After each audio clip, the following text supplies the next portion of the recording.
విశాఖ అల్లూరి జిల్లా జి మాడుగుల మండలంలో మంగళవారం జరిగిన తారుమారు సంత ప్రజలతో కిక్కిరిసిపోయింది.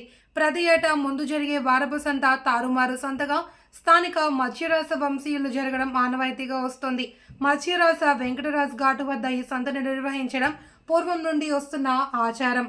పూర్వం ఈ సంతకు ప్రత్యేకత ఉండేది. ఈ సంతలో సంక్రాంతికి సంబంధించిన సరుకులు కొనుగోలు చేయడమే కాకుండా వారి పిల్లలకు పెళ్లి చూపులు ఈ సంతలోనే జరిగేవి.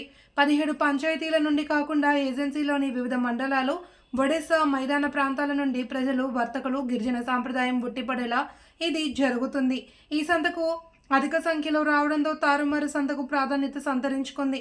స్థానిక గిరిజనులు సంక్రాంతికి కావలసిన నూతన వస్త్రాలు, ఇతర నిత్యావసరాలు తారుమారు సంతలో కొనుగోలు చేస్తారు. ఇందులో భాగంగానే ప్రత్యేకంగా తయారు చేసిన మట్టి కుండలు ప్రతి కుటుంబం తప్పక కొనుగోలు చేస్తుంది.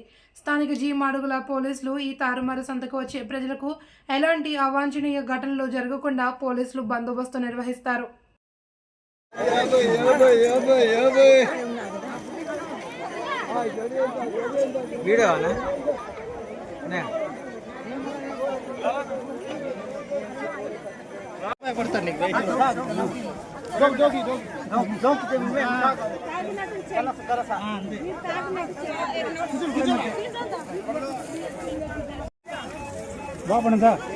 అవి ఎక్కడ పెట్టేస్తారే పెట్టేసి యూట్యూబ్లో